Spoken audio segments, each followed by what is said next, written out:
Have all members voted?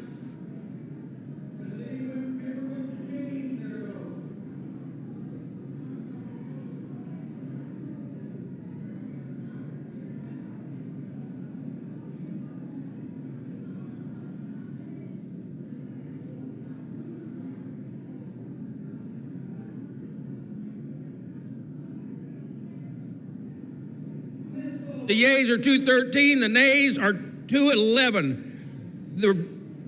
The resolution is adopted. Without objection, the motion to reconsider laid on the table. Pursuant to Clause 8 of Rule 20, the unfinished business is to vote on the motion of the gentleman from Illinois, Mr. Bost, to suspend the rules and pass H.R. 2721, on which the yeas and nays are ordered. The clerk will report the title. Union Calendar number 230, H.R. 2721, a bill to direct the Secretary of Veterans Affairs to establish and carry out a pilot program to furnish a headstone or burial marker to veterans who died on or before November 1st, 1990, and for other purposes. The question is, will the House suspend the rules and pass the bill as amended? Members will record their votes with an electronic device. This will be a 5-minute vote.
vote. The yeas are 413, the nays are 0.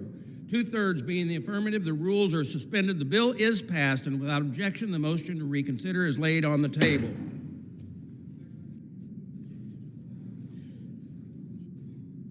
What purpose does the gentleman from California seek recognition? Mr. Speaker, by direction of the Democratic Caucus, I offer a privileged resolution and ask for its immediate consideration. The clerk will report the resolution. House Resolution 721, resolved that the following named members be. Without objection, the reading is dispensed with. Without objection, the objection is heard. The clerk will read. And 721, resolved that the following named members be and are hereby elected to the following standing committees of the House of Representatives. Committee on Oversight and Government Reform, Mr. Walkinshaw to rank immediately after Mr. Min. Committee on Transportation and Infrastructure, Mr. Frost. Without objection, the resolution is agreed to, and without motion to reconsider is laid on the table.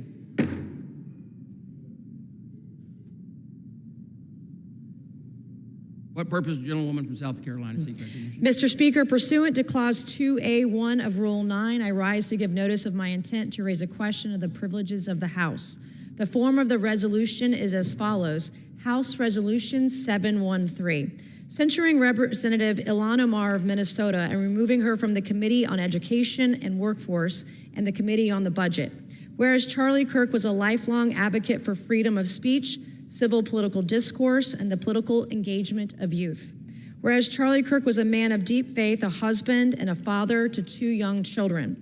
Whereas on September 10th, 2025, Charlie Kirk was assassinated on the campus of Utah Valley University while exercising his First Amendment right to freedom of speech.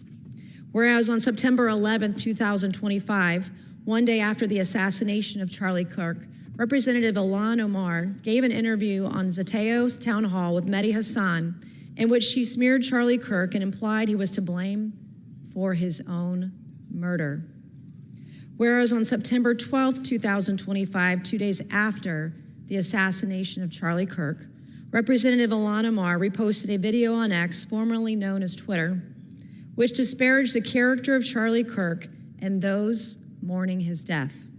Whereas the video Representative Ilhan Omar reposted on X states Charlie Kirk is dead, and before the body got cold, the far right propped his corpse up as a cudgel for their holy war. Whereas the video Representative Ilhan Omar reposted on X further states, don't be fooled. These people don't give a single shit about Charlie Kirk. They are just using his death to further their Christo-fascist agenda. Whereas the video Representative Ilhan Omar reposted on X further states Charlie Kirk was a reprehensible human being. He enacted his political agenda by preying on weak-minded people. He took complex socioeconomic issues and simplified them by pointing fingers at outgroups, demonizing those groups, and siccing his massive following on them. Whereas the video Representative Ilhan Omar reposted on X further states Charlie Kirk was a stochastic terrorist, an adamant transphobe. He denied the genocide happening in Palestine. He believed the subjugation of women, and in his last dying words, he was spewing racist dog whistles. Whereas the video Representative Ilhan Omar reposted on X further states, Charlie Kirk was Dr. Frankenstein, and his monster shot him through the neck. Whereas the video Representative Ilhan Omar reposted on X further blames Charlie Kirk for his own murder. Whereas Clause 1 of Rule 13 of the Rules of the House of Representatives provides a member, delegate, resident commissioner, officer, or employee of the House shall behave at all times in a manner that shall reflect credibility on the House. Whereas Representative Ilhan Omar's actions in the wake of the assassination of Charlie Kirk are reprehensible and affect the dignity and integrity of the proceedings of the House and do not reflect the credibility on the House. Now therefore be it resolved that Representative Ilhan Omar of Minnesota be censured. Representative Ilhan Omar forthwith present herself in the will of the House of Representatives for the pronouncement of censure. Representative Ilhan Omar be censured with the public reading of this resolution by the Speaker, and Representative Ilhan Omar be and is hereby removed from the Committee on Education and Workforce and removed from the Committee on the Budget of the House.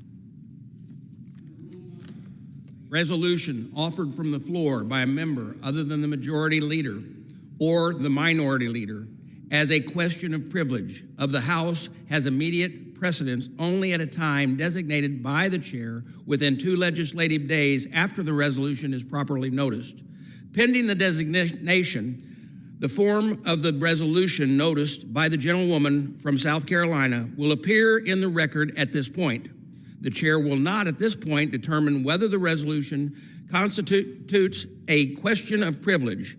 That determination will be made at the time designated for the consideration of the resolution. For what purpose does the gentleman from Texas seek recognition? Mr. Speaker, pursuant to Clause 2A1 of Rule 9, I rise to give notice of my intention to raise a question of the privileges of the House. The form of the resolution is as follows. A resolution censuring Representative Corey Mills.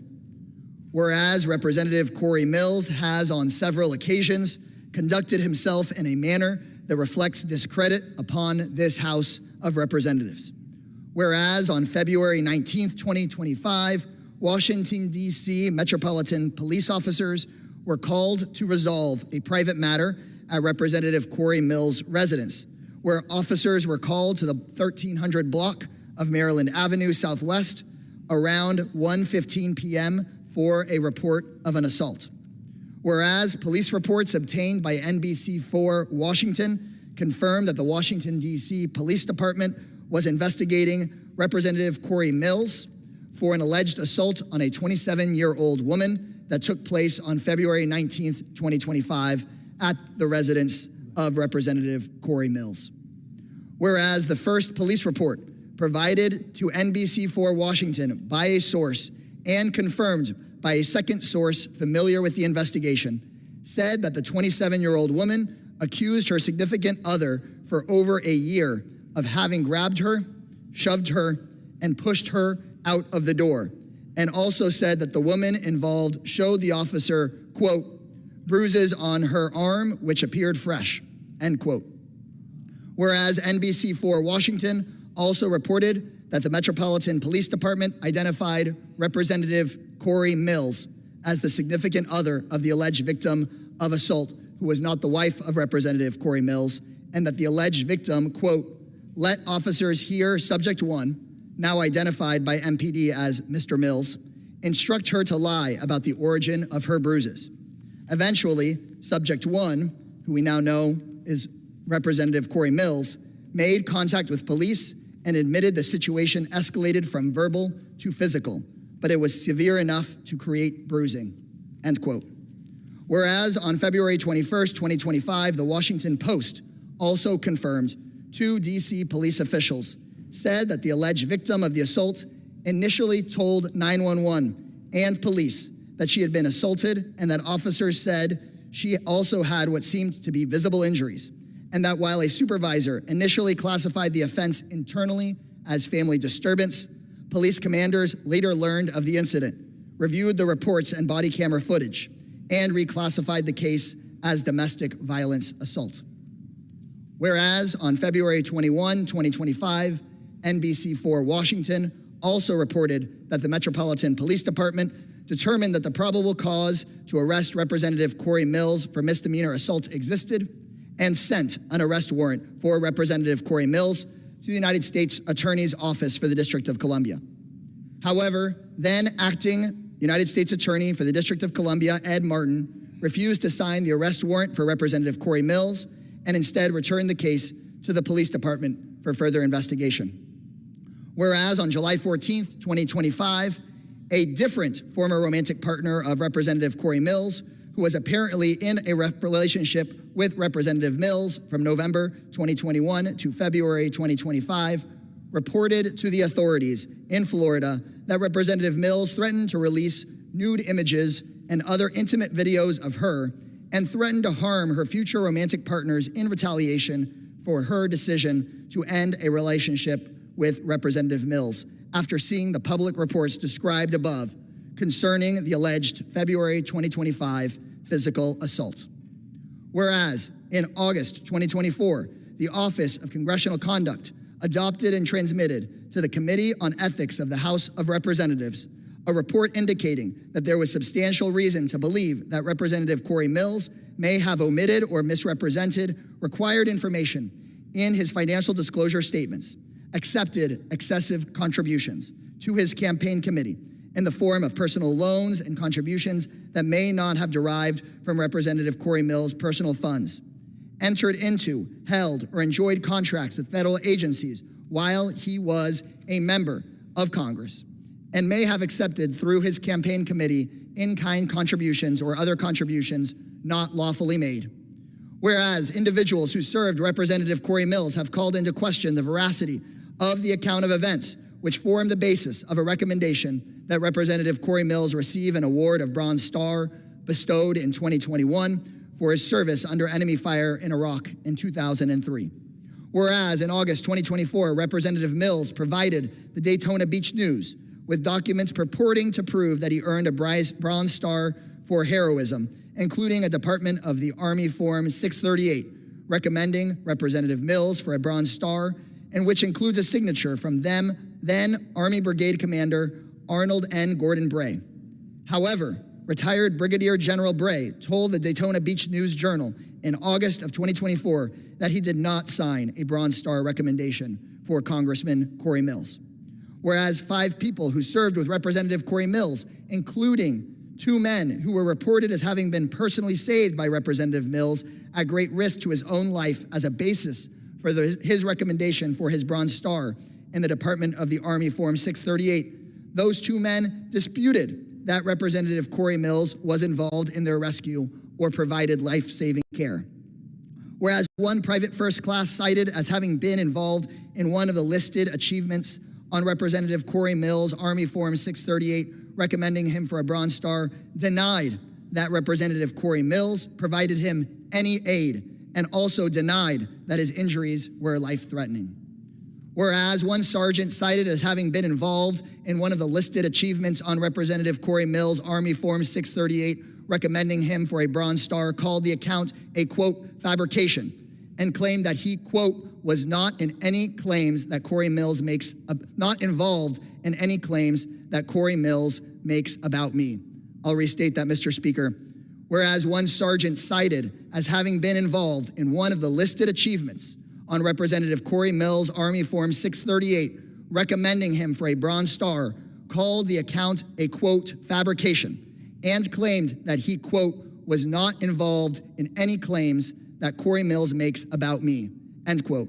And whereas despite the numerous available contradictions of the accounts forming the basis of the recommendation for his Bronze Star, Representative Corey Mills described the legitimate factual disputes raised by individuals he purportedly served with and rescued as, quote, slander and defamation in a statement to the Daytona Beach News Journal.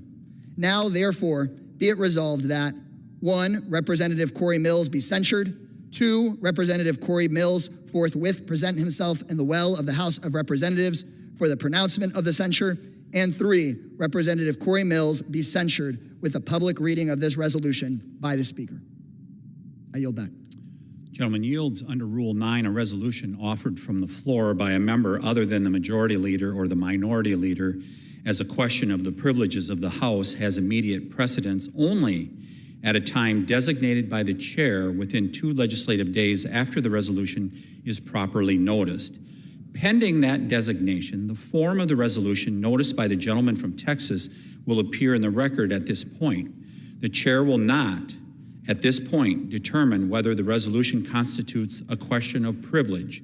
That determination will be made at the time designated for consideration of the resolution.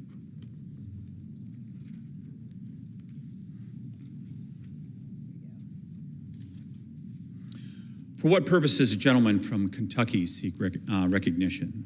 Mr. Speaker, pursuant to House Resolution 707, I call up the bill H.R. 4922, the D.C. Crimes Act. The clerk will report the title of the bill. H.R. 4922, a bill to limit youth offender status in the District of Columbia to individuals 18 years of age or younger, to direct the Attorney General of the District of Columbia to establish and operate a publicly accessible website containing updated statistics on juvenile crime in the District of Columbia, to amend the District of Columbia Home Rule Act to prohibit the Council of the District of Columbia from enacting changes to existing criminal liability sentences and for other purposes.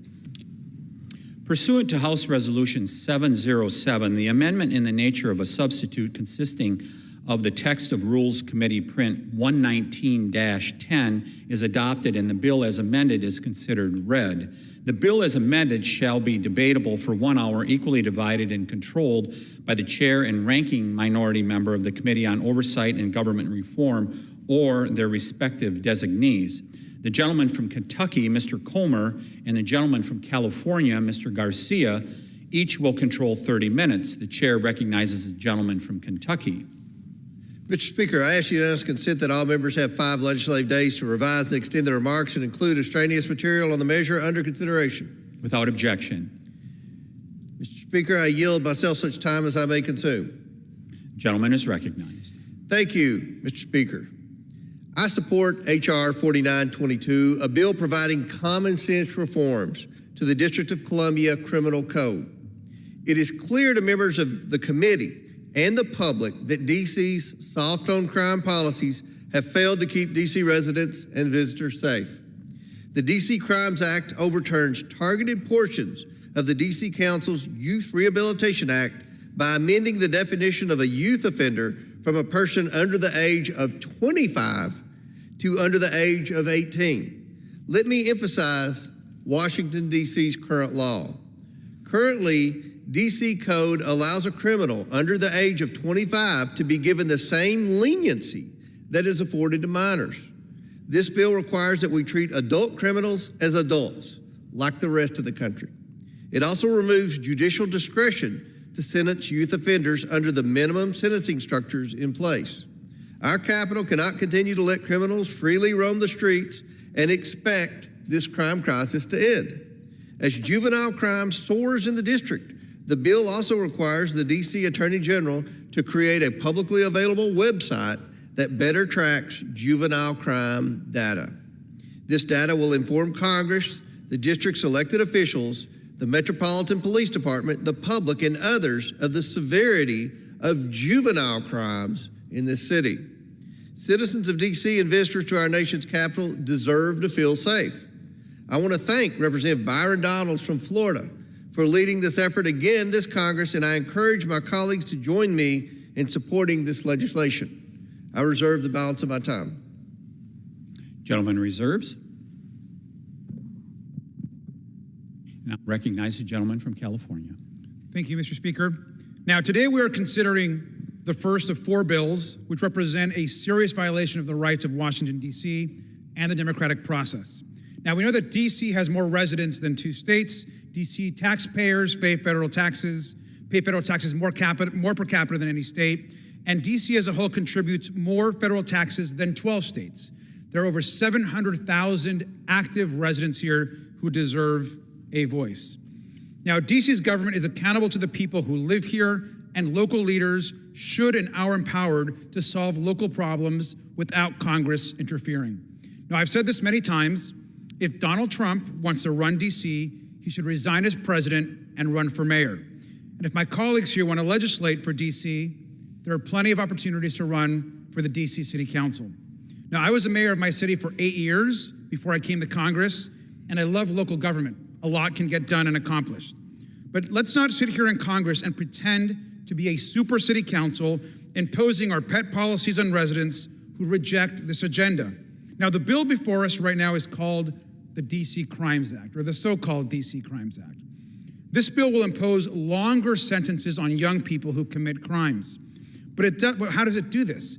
It eliminates the ability of judges to make the best sentencing decisions for young adults.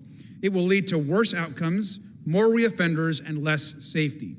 Now, let's be clear. This bill is not about making anyone safer or D.C. safer.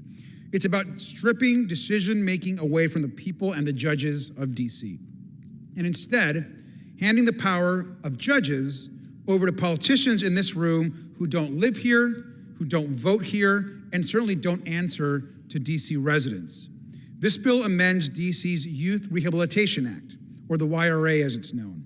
Now, the YRA is not radical. It has been in place since 1985, and it actually mirrors laws in states like Florida and Michigan. Its purpose is simple: to give judges discretion in sentencing young adults. Now, judges can punish some young people when appropriate in ways that reduce their risk of reoffending. But this bill would rip away discretion. It eliminates a judge's ability to waive mandatory minimums, even when the facts show a one-size-fits-all sentence makes no sense. Judges, not politicians, should decide sentences. Now, individuals whose convictions are set aside under the YRA are less likely to reoffend. That means the law works and it keeps communities safer. Now, we also know that in nearly 80% of cases, judges impose a mandatory minimum sentence anyway. These waivers are rarely granted and only when a judge determines it is appropriate.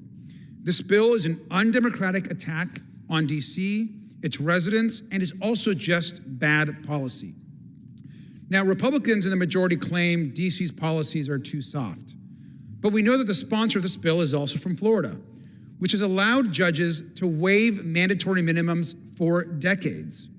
Florida even caps youth offender sentences at 6 years, something DC, by the way, has never done. Let's be clear, and we can all agree, that violent crime has no place in our communities. People are rightly concerned about crime in DC and back home in their communities, and Democrats, of course, want safe streets. But we believe in investing in solutions that actually make people safer, not political stunts or short-term gimmicks or cheap, tough talk. And we know what works: supporting local police departments, investing in community-based partnerships, and creating economic opportunity to drive down shootings, homicides, and burglaries. Now, getting guns out of the hands of violent criminals keeps us all safer. But instead of doing that work, Republicans are wasting time attacking the district while ignoring the crisis in their own backyards. Now, former President Trump is doing nothing to address violent crime in states with some of the highest crime rates in the country. In fact, his administration has made things worse. Trump has opposed efforts to expand criminal background checks. He has blocked attempts to reduce ghost guns and machine gun conversion devices. His Department of Justice has gutted the number of inspectors who stop businesses from selling guns to criminals, cutting that workforce down by 2/3. And on top of that, Trump illegally froze or canceled $3.8 billion in DOJ grant programs, including COPS grants for our police departments that, of course, help communities hire and train police officers. I urge my colleagues to reject this misguided power grab. With that, I reserve my time.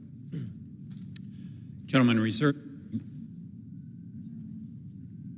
members are reminded to refrain from engaging in personalities toward the president.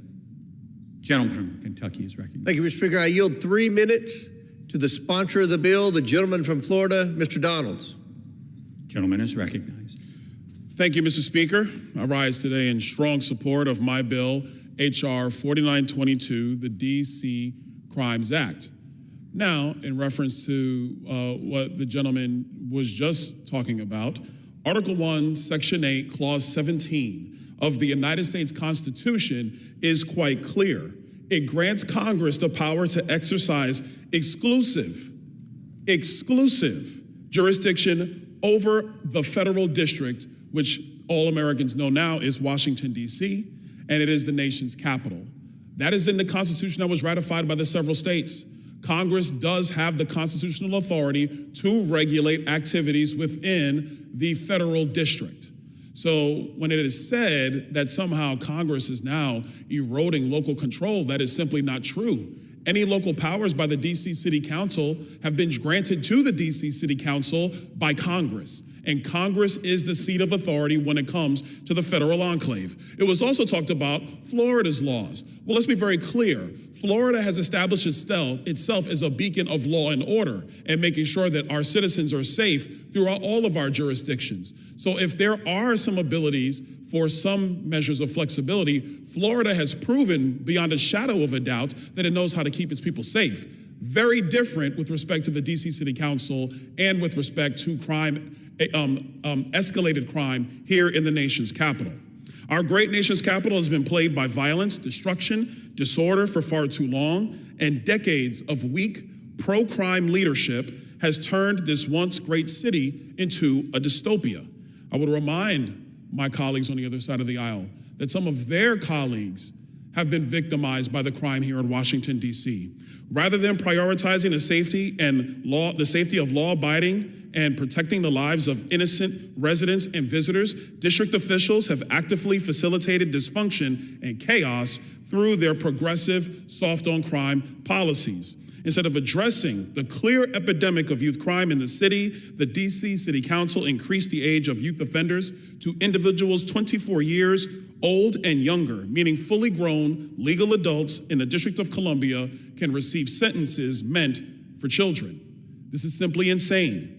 And that is why I introduced the D.C. Crimes Act, which lowers the definition of youth from under the age of 25 to under the age of 18, removes the ability of judges to sentence youth offenders below mandatory minimum guidelines, and requires the D.C. Attorney General to establish a public website containing much needed statistics on juvenile crime in D.C. The Trump administration's efforts have shown that lawlessness is a choice. And it is time for Congress to step up, adhere to our constitutional duty, and firmly address crime in the nation's capital. For the citizens of D.C., I would say, we wish your council did this the right way, but they did not, and we will act. I yield back the balance of my time. Reserve. Gentleman from Kentucky reserves. Recognize the gentleman from California. Thank you, Mr. Speaker. I yield 7 minutes to the gentlewoman from the District of Columbia, Representative Norton. The gentlewoman is recognized. I thank the gentleman for yielding. I strongly oppose this undemocratic and paternalistic bill, which amends D.C. law. The over 700,000 D.C. residents, the majority of whom are Black and brown, are capable and worthy of governing themselves. I ask unanimous consent to enter into the record letters opposing this bill from D.C. Mayor Miriam Bowser and the entire D.C. Council and D.C. Attorney General Brian Schwab. Without objection. The local legislature, the council, has 13 members. If D.C. residents do not like how members vote, residents can vote them out of office or pass a ballot measure. That is called democracy. Congress has 535 voting members. None are elected by D.C. residents. If D.C. residents do not like how members vote on local D.C. matters, residents cannot vote them out of office or pass a ballot measure. That is the antithesis of democracy. The substance of this bill should be irrelevant since there is never justification for Congress to legislate on local D.C. matters. Nevertheless, I will discuss it. Republicans claim D.C.'s Youth Rehabilitation Act treats adults as juveniles. They are wrong. They either do not understand the act or are misleading the public about it intentionally. The act's sentencing and set-aside provisions apply only in adult court, not juvenile court. Let me repeat. The provisions apply in adult court, not juvenile court. A judge may, but is not required to sentence a purpose under the act, and certain crimes are ineligible under the act. D.C. is not the only jurisdiction with a so-called young adult offender law. Alabama, Florida, Michigan, New York, South Carolina, and Vermont have such laws. The sponsor of this bill is from one of those states.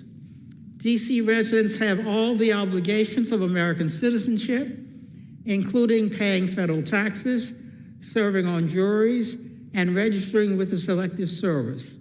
yet Congress denies them full local self-government and voting representation in Congress. The only solution to this undemocratic treatment is to grant D.C. statehood. I ask unanimous consent to enter into the record a letter explaining why D.C. statehood is constitutional from leading constitutional scholars, including Larry Tribe. Without objection. The D.C. Statehood Bill, H.R. 51, the Washington, D.C. Admission Act, grants D.C. residents full local self-government and voting representation in Congress. H.R. 51 reduces the size of the federal district from 68 square miles to 2 square miles, consisting of the White House, the Capitol, the Supreme Court, and the National Mall, and the remaining under the control of Congress. The new state consists of the residential and commercial areas of D.C. The new state has a larger population than 2 states, pays more federal taxes per capita than any state, and pays more local federal taxes than 21 states. I urge members to vote no on the D.C. Crimes Act, keep their hands off D.C., and free D.C. I yield back. Gentleman from California reserves. Recognize the gentleman from Kentucky. Yield 2 minutes to the gentleman from Georgia, Mr. Carter. Without objection. I thank the gentleman for yielding. Mr. Speaker, I rise today in strong support of the D.C. Crimes Act, legislation that builds on the extraordinary progress we've seen under President Trump's leadership to restore law and order in Washington, D.C. Thanks to President Trump and his administration, we are finally seeing real results in this city. Crime is down, homicides are down, carjackings are down, and most importantly, people feel safer in their nation's capital. President Trump has handed us the blueprint to restore safety in America's cities. Families are safely going out to restaurants, businesses are seeing life return to their neighborhoods, and tourists feel secure knowing law enforcement officers are empowered to do their job and enforce the law. The D.C. Crimes Act ensures that the gains we've made are not rolled back by more democratic pro-crime policies. Republicans are the party of safe cities. We are the party that stands with our police and responds to our communities who demand law and order. This bill sends a simple message. Criminals will be held accountable, victims will be protected, and Washington, D.C. will remain on the path to becoming the safe, thriving capital our nation deserves. I urge my colleagues to support the D.C. Crimes Act and keep our capital safe, strong, and beautiful. Thank you, Mr. Speaker, and I yield back. The gentleman from Kentucky reserves. The gentleman from California is recognized. Thank you, Mr. Speaker. I'd like to yield 2 minutes to the gentlewoman from Texas, Representative Crockett. Thank you, Mr. Speaker. Gentlewoman is recognized. Thank you, Mr. Speaker. As I sat and listened to the beginning of this debate, my heart simply broke. And many people know me for being able to do alliterations, and all I could think about was amnesia allows adolescent accountability avoidance agility from across the aisle. So work with me for a second. Imagine being a young man born to Jamaican and Panamanian parents who messed up not once but twice. Imagine standing in front of a judge with your whole future hanging in the balance, and instead of prison, you are given a promise of mercy. Your record gets wiped clean. You get a second chance at life. Now imagine taking that promise and turning it into promotion. You go to college, you get a job, and even become a member of Congress. That's what redemption looks like.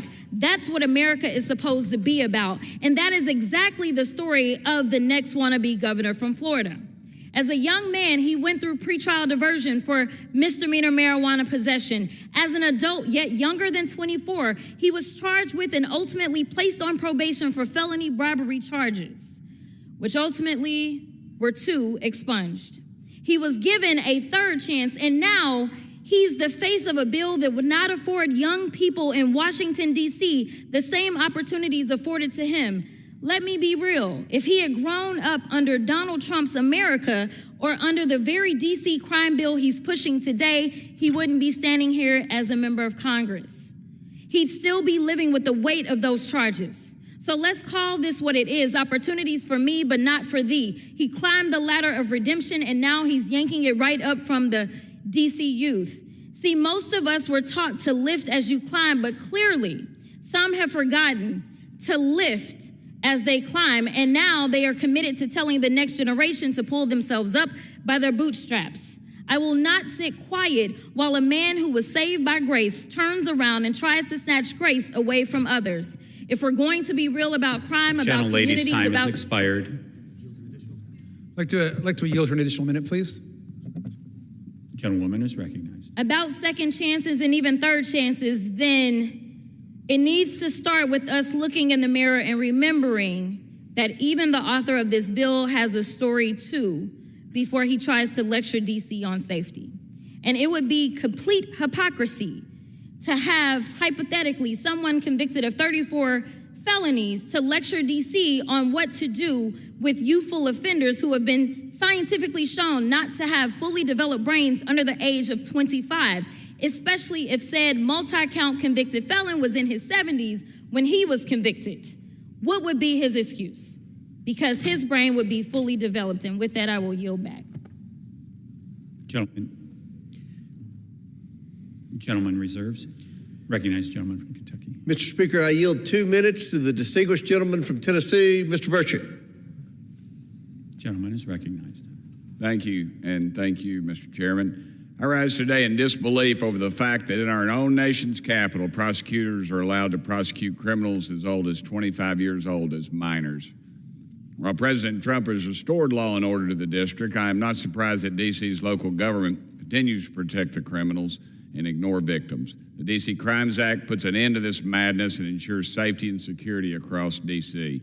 At 18 years old, you're given adult responsibilities like being able to vote or sign up for the military. At 18 years, you become responsible for your choices and your decisions and should be treated as such. At 21 years old, you're able to legally consume alcohol, and at 25 years old, you can become a member of Congress. This is why the D.C. Crimes Act is essential to ensuring long-term safety and security of our nation's capital so that violent offenders are not just handed any more get-out-of-jail-free cards. The bill also orders judges to stop sentencing youth offenders below the minimum sentencing guidelines. It's time to bring justice in America. It's time for fair punishment for the people who interfere with people's daily lives, specifically those with prior convictions. The revolving door of justice ends today, and I cannot thank Representative Donalds enough for his work on this vital legislation. It's time to push back against soft-on-crime judges and DAs. We are a nation of laws, Mr. Speaker, and Washington, D.C. should be a model for justice across our great nation. In no way, shape, form, or fashion should we be charging adults as minors and allowing them to return to commit similar or more violent crimes. The citizens, tourists, business people, and every other member of this city deserve safety and security. I urge my colleagues to support this bill, which will ensure just that. We will restore D.C. to become the shining city on the hill that our founders envisioned it to be. Thank you again to my dear friend, Congressman Donalds, and I urge my colleagues to vote yes on this bill. Thank you, Mr. I yield back. Gentleman from Kentucky reserves. Gentleman from California is recognized. Thank you, Mr. Speaker. I reserve my time. Gentleman reserves. Gentleman from Kentucky is recognized. Mr. Speaker, I yield 3 minutes to the distinguished lady from Colorado, Ms. Boebert. The lady is recognized. Thank you, Mr. Speaker, and thank you to Chairman Comer and to the Free State of Florida's next governor, Byron Donalds. I rise in support of H.R. 4922, the D.C. Crimes Act, which is sponsored by Congressman Donalds. This critical legislation is a direct response to the failed pro-crime policies that have turned our nation's capital into a war zone. Under failing leftist policies, Washington, D.C. has seen an epidemic of violence, carjackings surging 300%, homicide ravaging communities, and young thugs, some as old as 24, treated as juveniles, slapped with lenient sentences below mandatory minimums. It endangers young families and small businesses struggling in this crime-ridden city. Innocent residents live in fear while criminals roam free, mocking the rule of law. HR 4922 cuts through this madness. It ensures adults face adult consequences. It repeals judges' abilities to dodge mandatory minimums for youth crimes. And crucially, it blocks the DC Council from gutting sentencing laws, reclaiming Congress's congressional constitutional oversight over this federal district, as it should be. As President Trump declared in his March 2025 executive order, if DC won't act, we must, restoring order, beauty, and safety to our capital. This bill isn't about politics. It's about protecting lives. Republicans are delivering real reform, tougher accountability, transparent juvenile crime data via public website, and a safer DC for all. I urge my colleagues to join us and pass HR 4922 now to make America and this district safe again. Thank you, Mr. Speaker. I yield. Reserve. Gentleman from Kentucky reserves. Reserve the balance of my time. Gentleman reserves. Mr. Speaker, I yield 2 minutes to the distinguished lady from Wyoming, Ms. Hegerman. Gentlewoman is recognized. Thank you, Mr. Chairman. I rise in support of HR 4922 so that we may redefine what is considered to be a youth offender from 24 years to 18 years and repeal the DC criminal court provision that allows youthful offenders to receive sentences less than the mandatory minimum required by law. There is no question that there has been a crime epidemic across the District of Columbia, and the citizens of this great city deserve better. President Trump recognized this fact and has exercised his authority to restore safety. It is now time for Congress to build on his good work. HR 4922 is designed to begin to address many of the problems that stem from the DC courts and their refusal to hold criminals accountable. We need to start with recognizing that 19 to 24-year-olds shouldn't be treated as youthful offenders. Local news has recently reported that the number of juveniles arrested in Washington, D.C. has increased every year since 2020, and that 60% of carjackings in the district in 2025 so far are for those over 20 years old. Knowing that the District of Columbia currently classifies anyone 24 years or younger as a youth offender, it is fair to ask, how many of these so-called youthful offenders running rampant, terrorizing the hardworking people of Washington, D.C., are actually adults and should be tried as such? This situation is untenable and should not be tolerated in a civilized society. I am therefore pleased to support the solutions presented by HR 4922, including the establishment of a website on District of Columbia juvenile crime statistics. Passage of this bill will go a long way to correcting the broken, soft-on-crime policies here in Washington, D.C. that coddle criminals and place at risk the good, honest, and hardworking people that call the district home. I want to thank Representative Donalds for sponsoring this important legislation and applaud Chairman Comer for his steadfast leadership on this critically important issue. I urge all my colleagues to join me in supporting HR 4922, and I yield back. Reserve. Gentleman from Kentucky reserve. Okay, no more speakers. California is recognized. Thank you. No more speakers and prepared to close. Gentleman from California is recognized. I oppose passage of this bill, and I want to yield back. And yields back. Kentucky. Thank you, Mr. Speaker. I urge my colleagues to support this common sense legislation to ensure that citizens of Washington, D.C. and the many visitors to our nation's capital deserve to feel safe. I yield back the balance of my time. All time for debate has expired. Pursuant to House Resolution 707, the previous question is ordered on the bill as amended. The question is on the engrossment and third reading of the bill. Those in favor say aye. Those opposed say no. The ayes have it. Third reading. A bill to limit youth offender status in the District of Columbia to individuals 18 years of age or younger, to direct the Attorney General of the District of Columbia to establish and operate a publicly accessible website containing updated statistics on juvenile crime in the District of Columbia, to amend the District of Columbia Home Rule Act to prohibit the Council of the District of Columbia from enacting changes to existing criminal liability sentences and for other purposes. Question is on passage of the bill. Those in favor say yay. Those opposed, no. Yeas have it. The bill is passed, and without objection, the motion to reconsider is laid on the table. Request a recorded vote, please.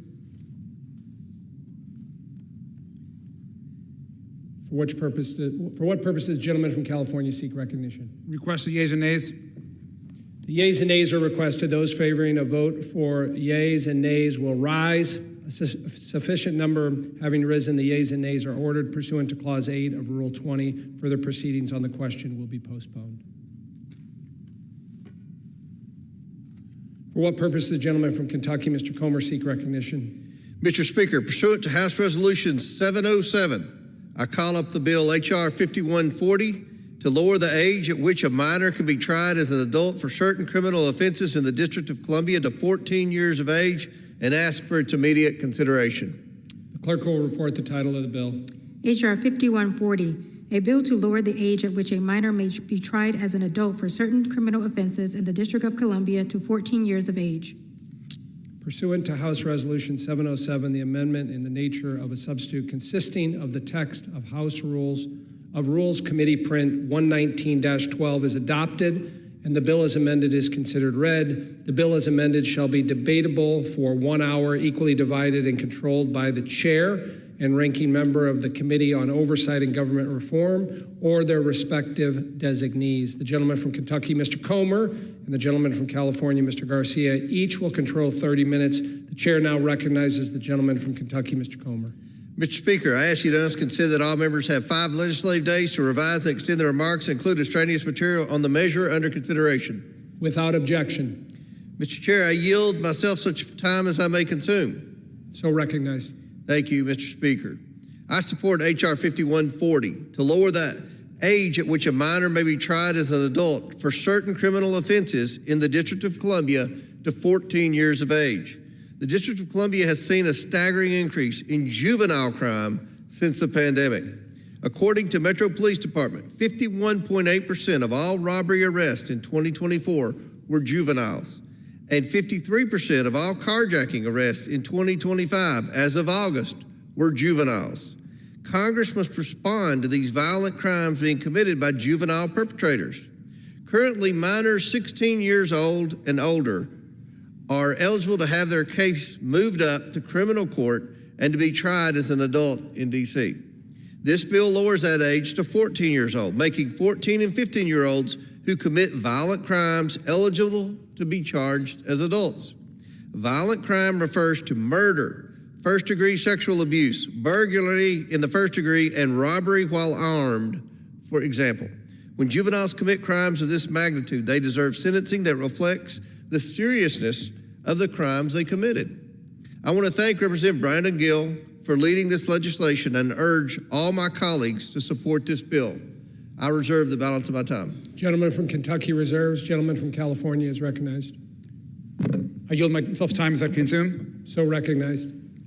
Well, thank you, Mr. Speaker. Once again, we're back with a second bill to undermine Washington, D.C. with an undemocratic and misguided policy.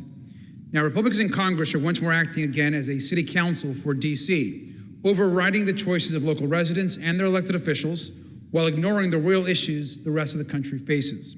Now, nearly 700,000 tax-paying Americans in D.C. deserve the same right to self-governance as every other community, including control over criminal laws.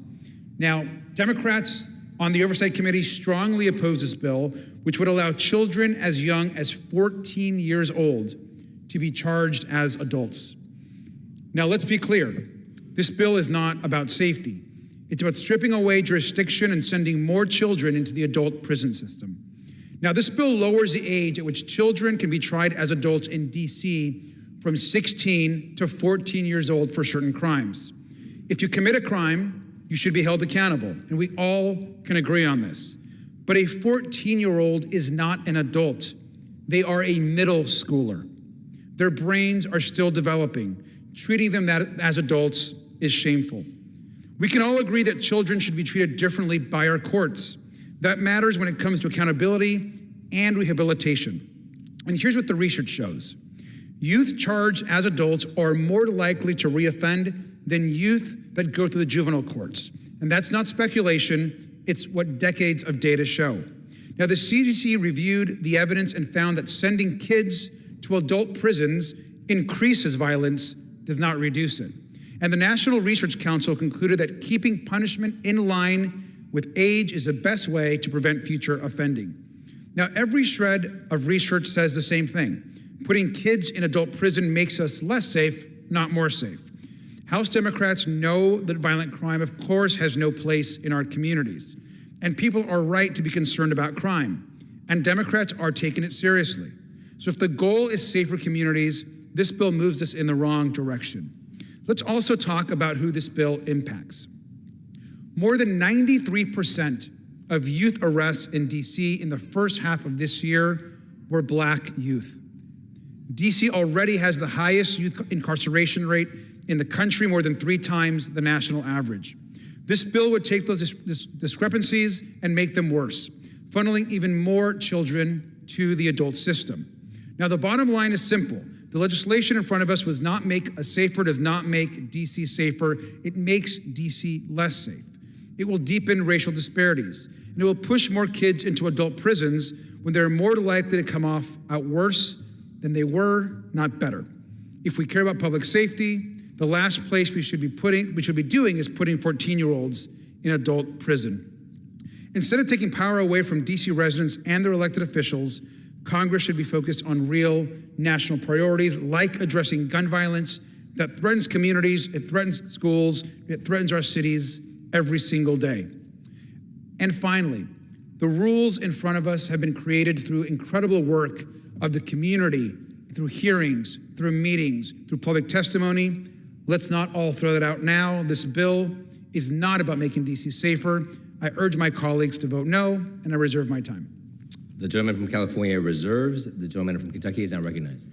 Mr. Speaker, I yield 4 minutes to the sponsor of the bill, Mr. Gill from Texas. The gentleman is recognized. Thank you, Mr. Speaker.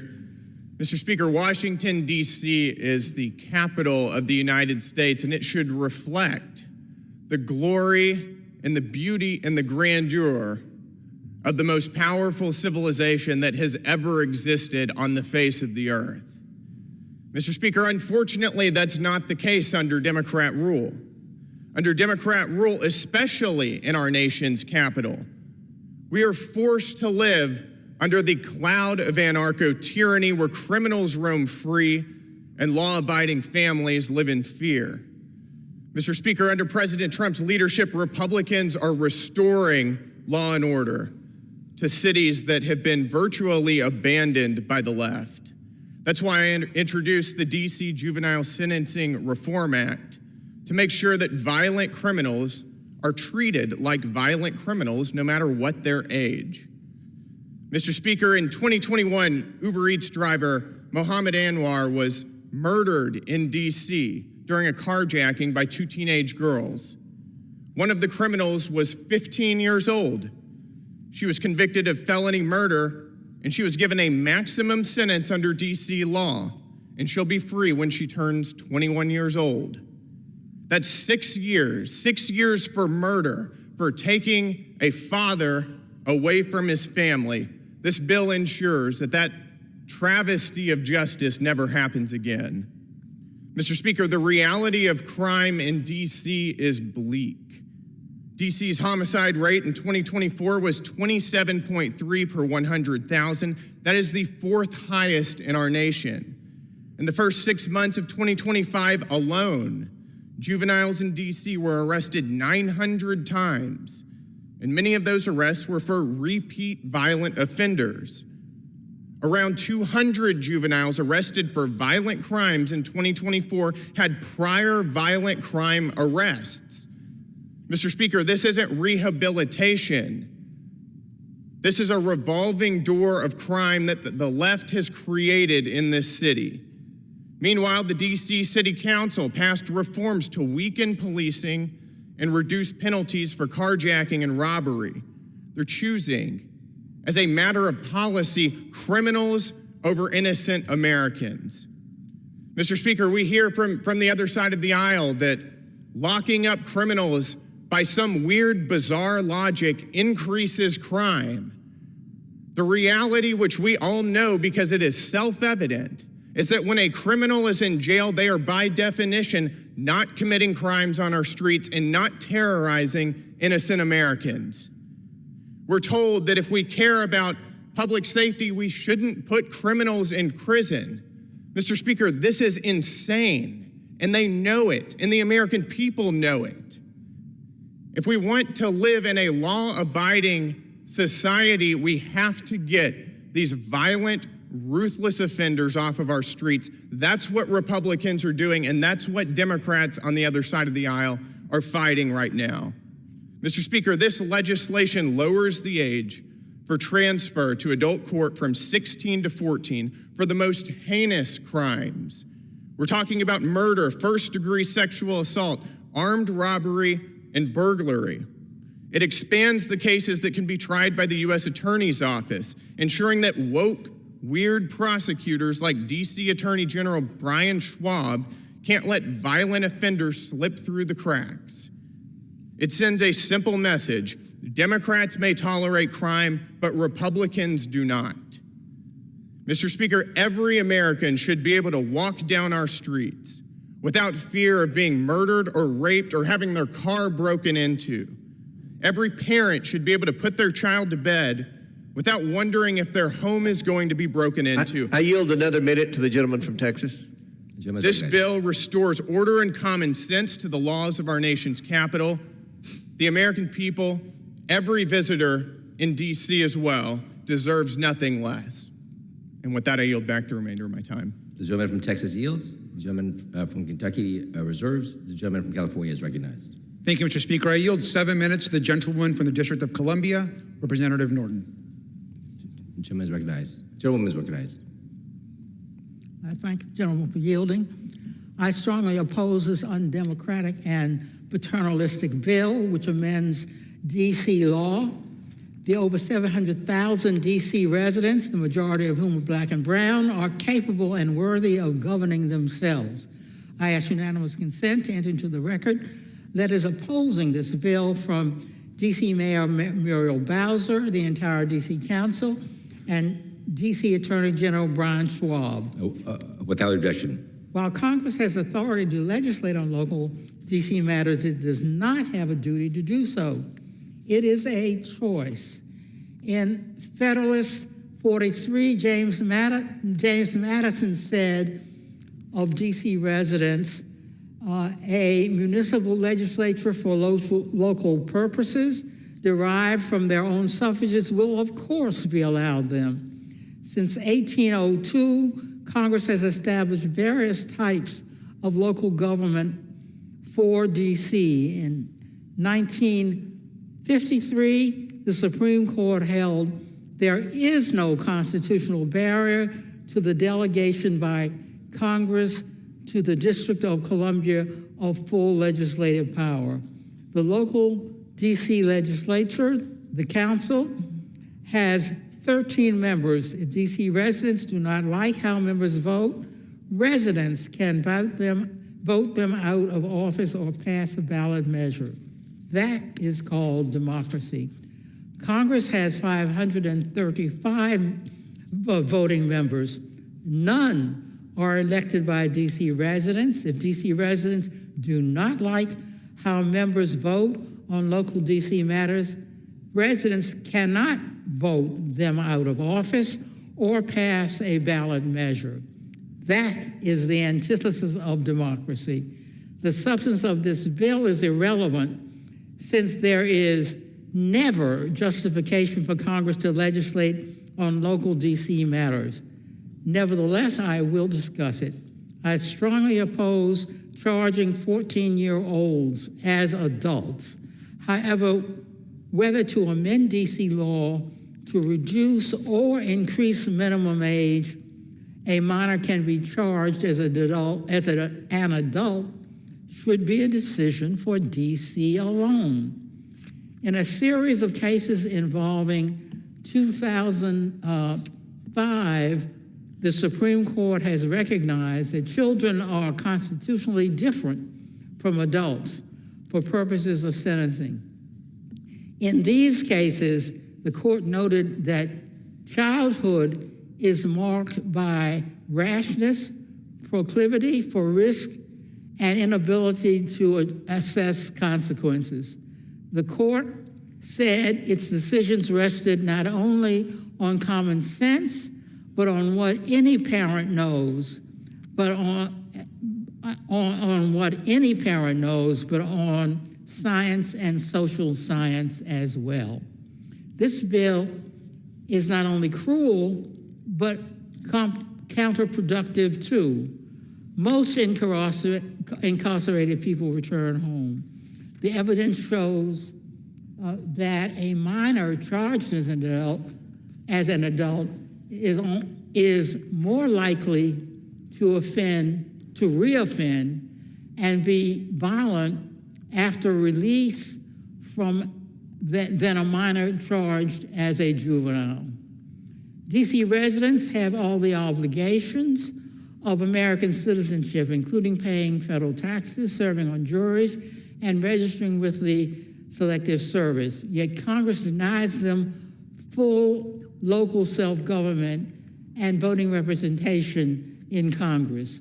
The only solution to this undemocratic treatment is to grant DC statehood. I ask unanimous consent to enter into the record a letter explaining why DC statehood bill is constitutional from leading constitutional scholars, including Larry Tribe.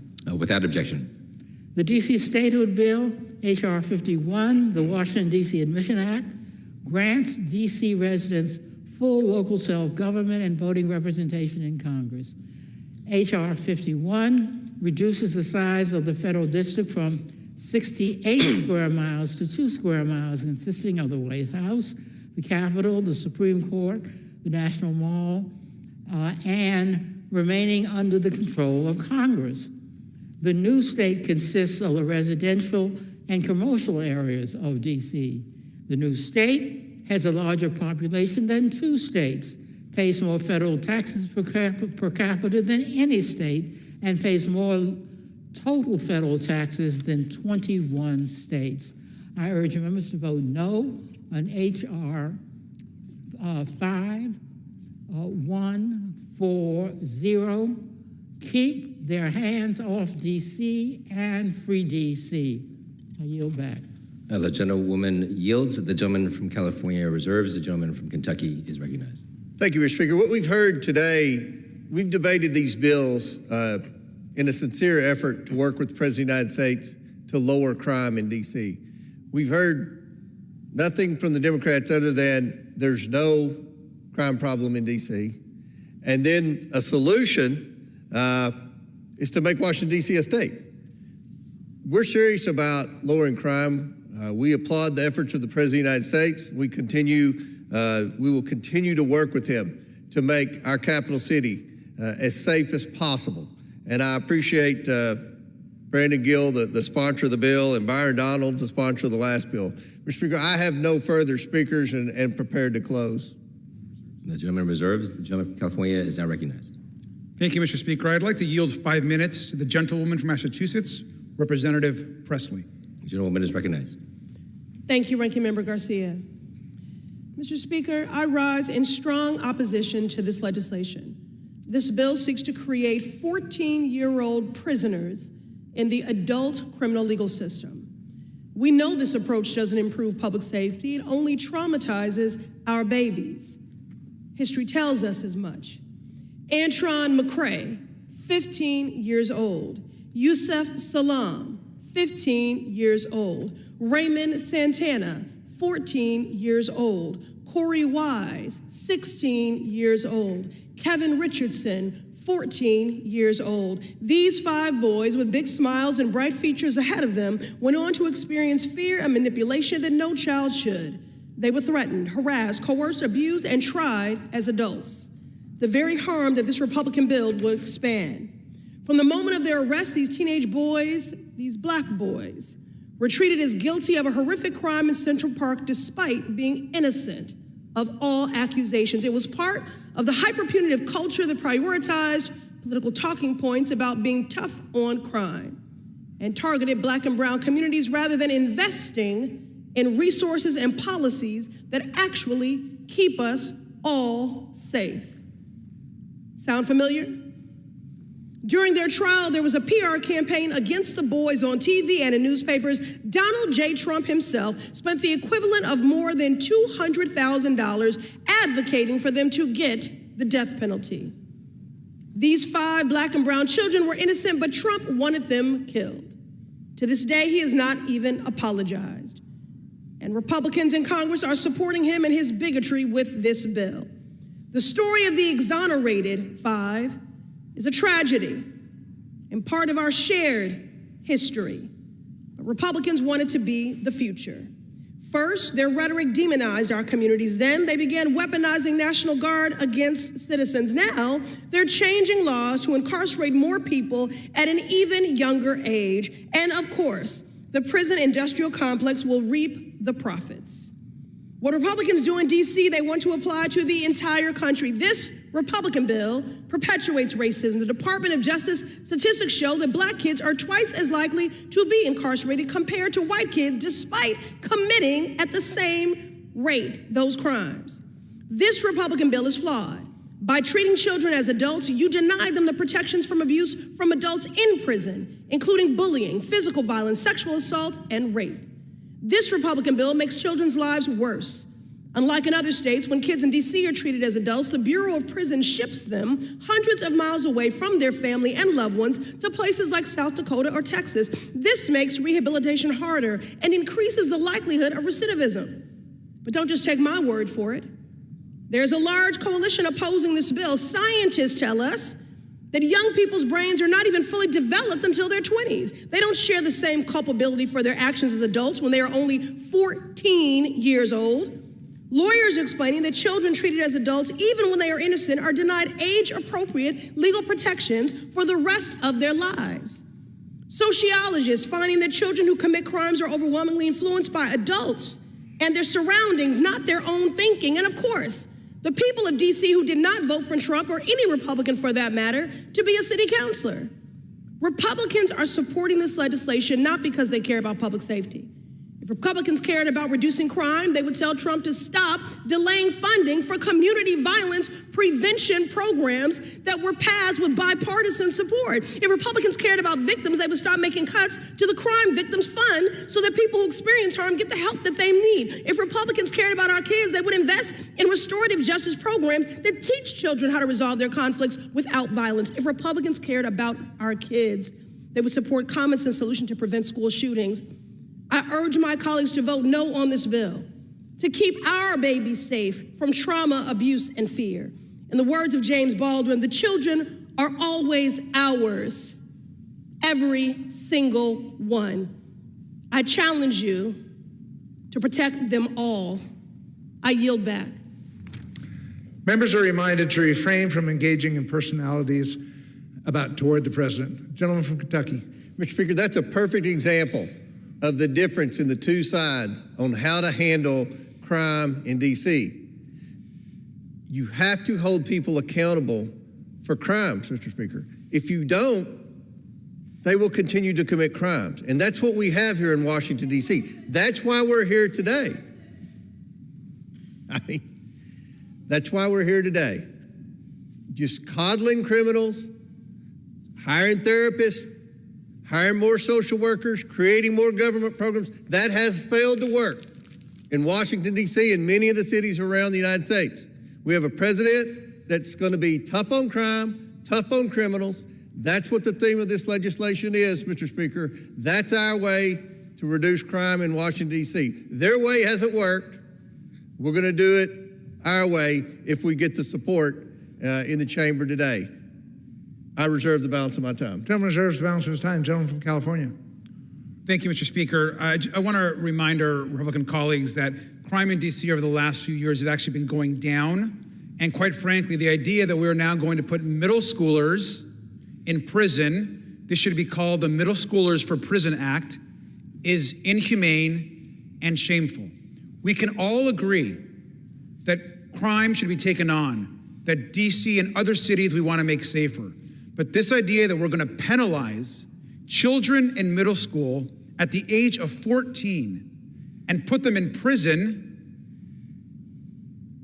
is irresponsible and, quite frankly, it's un-American. I want to remind my colleagues that at this moment, what we're doing right now is stripping 700,000 residents who have come together in DC to create laws, to bring community together, to fight for statehood and representation. We're going to strip them from their ability to manage their own city. These efforts do nothing to reduce crime or improve public safety.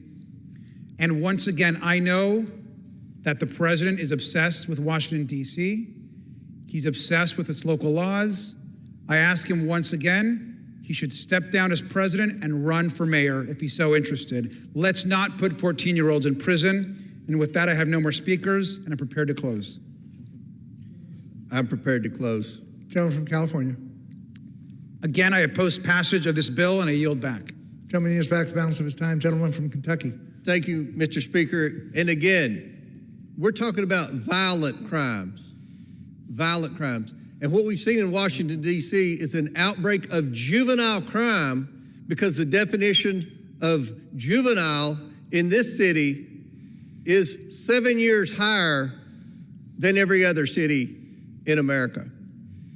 And with this legislation, we're talking about addressing issues of violent crime with juveniles. And I think that, Mr. Speaker, this is the path to try to get the crime under control in Washington, D.C. I urge my colleagues to support this legislation to ensure that violent crime, including murder and first-degree sexual abuse, are taken seriously in the District of Columbia. I yield back the balance of my time. Gentleman yields back the balance of his time. All time for debate has expired. Pursuant to House Resolution 707, the previous question is ordered on the bill as amended. The question is on engrossment and third reading of the bill. Those in favor say aye. Those opposed, no.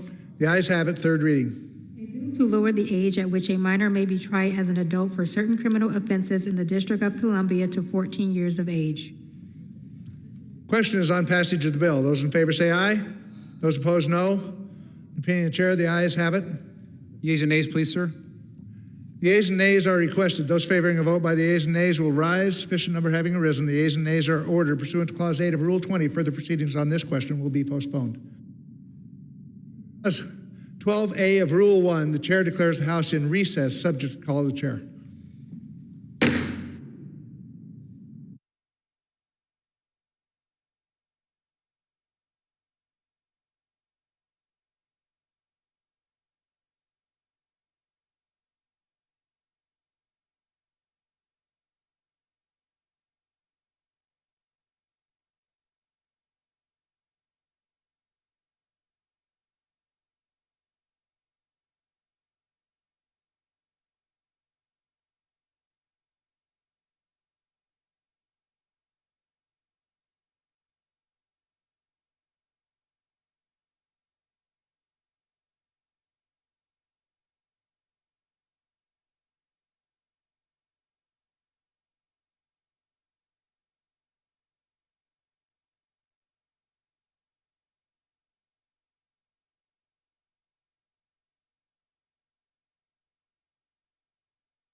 The House will be in order. Proceedings will resume on questions previously postponed. Votes will be taken in the following order: passage of H.R. 4922 and passage of H.R. 5140. The first electronic vote will be conducted as a 15-minute vote. Pursuant to Clause 9 of Rule 20, remaining electronic votes will be conducted as a 5-minute vote.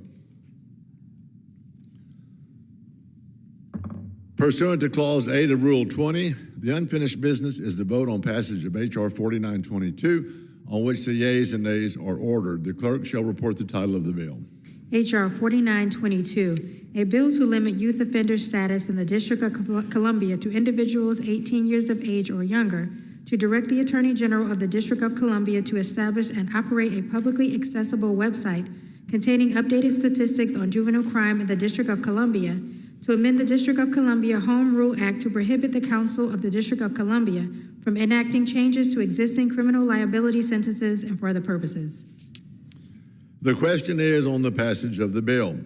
Members will record their vote by electronic device. This is a 15-minute vote.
On this vote, the yeas are 240 and the nays are 179. The bill is passed.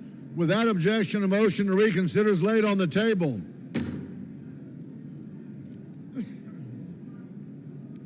Pursuant to Clause 8 of Rule 20, the unfinished business is the vote on passage of H.R. 5140, on which the yeas and nays are ordered.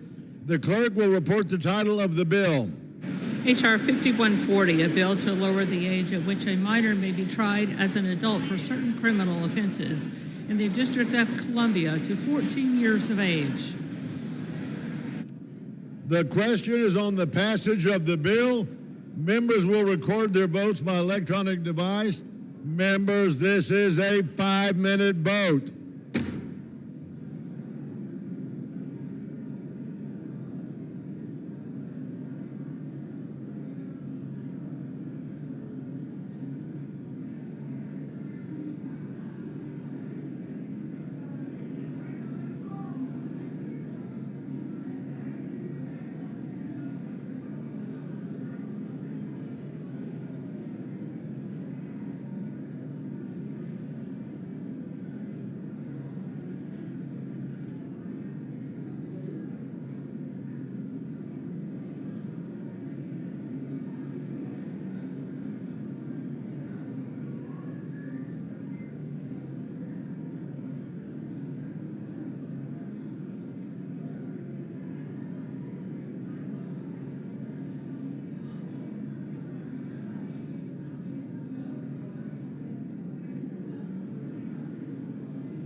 this vote, the yeas are 225, the nays are 203. The bill is passed without objection. The motion to reconsider is laid on the table.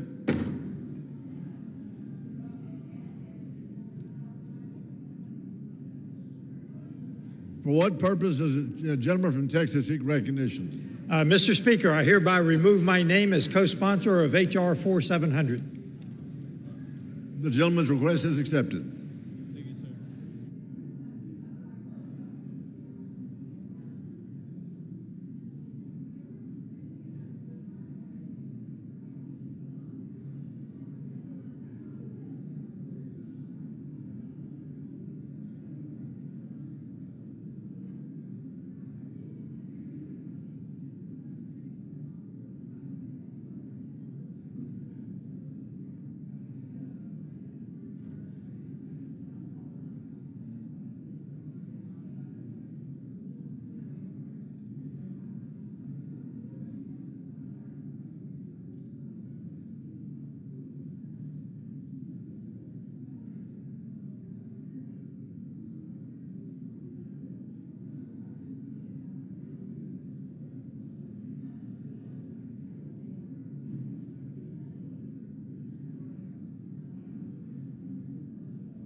For what purpose does the gentleman from Virginia seek recognition? Mr. Speaker, I ask unanimous consent that I may hereafter be considered as the first sponsor of H.R. 491, the Equal COLA Act, H.R. 492, the Saving the Civil Service Act, H.R. 493, the FAIR Act, and H.R. 1670, the Family Building FEHB Fairness Act, all bills originally introduced by Representative Connolly of Virginia, for the purposes of adding co-sponsors and requesting reprintings pursuant to Clause 7 of Rule 12. Without objection.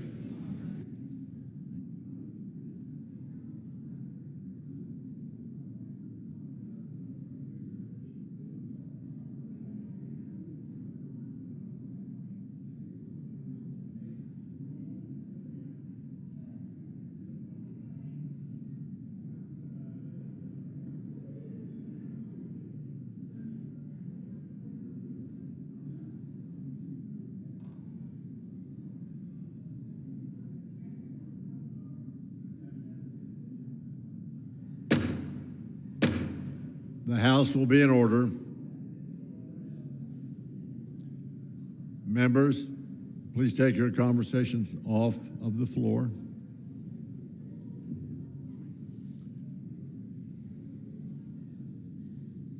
For what purpose does the gentlelady from Ohio seek recognition? Mr. Speaker, I ask unanimous consent to address the House for 1 minute and to append extraneous remarks to the record. Without objection. Thank you, Mr. Speaker. I and my Ohio colleagues rise in grateful memory of Ohio Congresswoman Mary Rose Okar, who served from 1977 to 1993 in this House. She was the first Democratic woman elected to Congress from Ohio. She was elected from the heart of the working class of people. She exhibited raw courage, loyalty, perseverance, high learning, precious humor, and stellar insight into human nature. Her hearty giggle elevated people's spirits, and she suffered no fools. She stood her ground, and she plowed her own ground, establishing herself as a preeminent advocate for women's economic rights. She championed senior citizens and the refinancing of Social Security in April of 1983, serving on the House Select Committee on Aging while also advocating for housing, pay equity, improved health care for women, breast cancer research, the Rock and Roll Hall of Fame in Cleveland, and the Glenn Nasta Research Center, to name a few. Eventually, she moved into the ranks of House Democratic leaders where she firmly stood as vice chair of the Democratic caucus. As the first Arab American woman, first Syrian American, first Lebanese American woman to serve in Congress, she fiercely dedicated herself toward peace in the Middle East. Mary Rose worked hard to promote an economy that serves everyone across Northern Ohio and throughout our nation. Her abilities sparkled as she brought joy, wit, keen insight, kindness, and dynamism to every occasion. She and her heart of gold were truly one of a kind. Thank you, Mr. Speaker. I ask that our House join me in a moment of silence.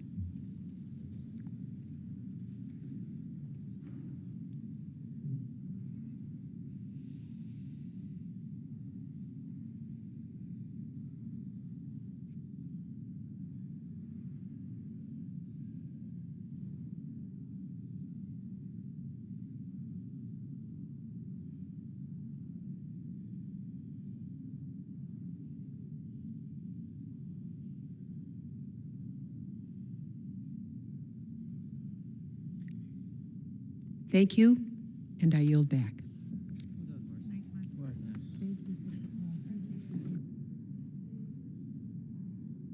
Now entertain requests for 1-minute speeches. For what purpose does the gentleman from Pennsylvania rise?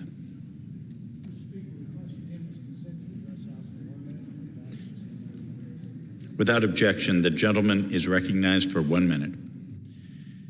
Mr. Speaker, I rise today to recognize Port Matilda, Pennsylvania, which marks a centennial celebration on Sunday. While Port Matilda was formally incorporated as a borough in 1925, its roots go back to 1850, when Squire Clement Beckwith laid out a town plot and named it after his eldest daughter, Matilda. Historians believe that the addition of Port was hopeful on Beckwith's part, thinking the borough would eventually be connected to the Bald Eagle and Spring Creek branch of the Pennsylvania Canal, though it was never realized. Nestled in the Bald Eagle Valley between Tyrone and State College, the borough is a glimpse into small-town America. Its most famous landmark from the 1800s, the Port Matilda Hotel and Tavern, is still in business today. By the late 19th century, Port Matilda was a working village of mills and shops. In the 20th century, the borough's industrial base was anchored by the McFeely Brick Company, a major employer until its closure in 1959. Across nearly 2 centuries, Port Matilda has flourished as a crossroads town with a rich history. Congratulations on this milestone occasion. Thank you, Mr. Speaker, and I yield back the balance of my time. The gentleman yields back. What purpose does the gentlewoman from Oregon seek recognition? Mr. Speaker, I request unanimous request to address the House for 1 minute. Without objection, the gentlewoman is recognized for 1 minute.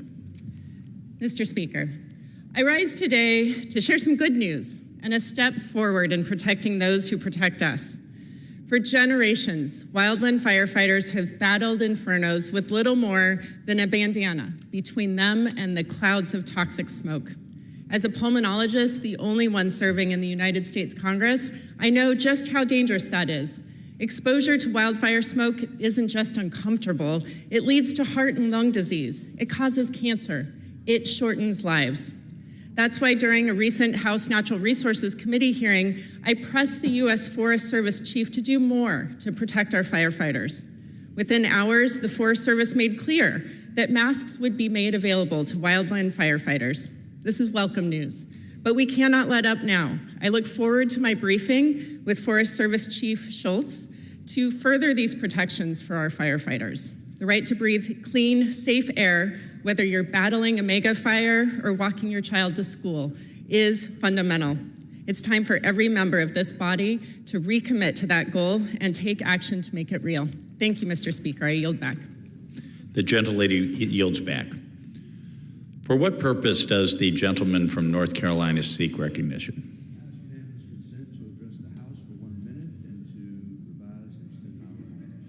Without objection, the gentleman is recognized for 1 minute. Mr. Speaker, Western civilization is under siege. Violent criminals roam free. Foreigners who hate this country are infiltrating our universities. And worst of all, innocent people are silenced, even killed for their beliefs. In recent weeks, tragedies in North Carolina and Utah shook our country to its core. 23-year-old Irina Zarutska was stabbed to death by a repeat offender on a train in Charlotte, just outside my district. 31-year-old Charlie Kirk was assassinated for sharing his ideas and his love for this country. These tragedies are not isolated incidents, but signs of a national epidemic of lawlessness and division that threatens the very fabric of our society. Irina and Charlie have opened many eyes to the battle being waged against our nation. But this war isn't just against America. It's an assault against the entire West. We can't let fear silence us. Their deaths should only fuel our resolve. We must protect the West and all it represents. America, are you ready to stand against those who would threaten this republic? I hope so. So let's roll. Mr. Speaker, I yield back. The gentleman yields back. For what purpose does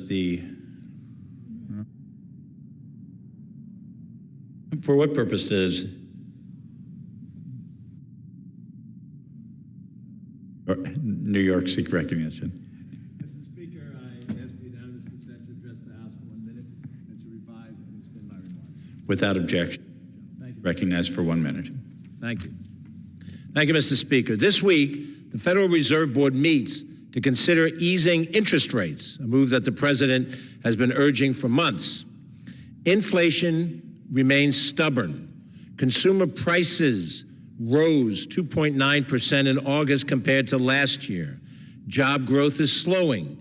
Unemployment has climbed to 4.3%, the highest in 4 years. We're now veering toward stagflation, rising prices, and a cooling job market. No matter what you call it, the reality is clear. American families and small businesses are struggling. The president came into office promising to lower costs and make life more affordable. Instead, he's delivered the opposite with a massive tax and spend bill and a reckless tariff agenda that's driving prices even higher and creating apprehension for employers. Lower interest rates might offer some short-term relief, but for real lasting stability, you need a change in course and a change in policies coming from the top. Thank you, Mr. Speaker, and I yield back. The gentleman yields back. For what purpose does the gentleman from Virginia seek recognition? Without objection, the gentleman is recognized for 1 minute. Mr. Speaker, I rise to congratulate Edie Brooks on being named Teacher of the Year by the Virginia Business Educators Association. Edie is a business and IT career education teacher at Post Oak Middle School. She was honored for her innovative teaching strategies, unwavering commitment to student success, and active pursuit of professional growth.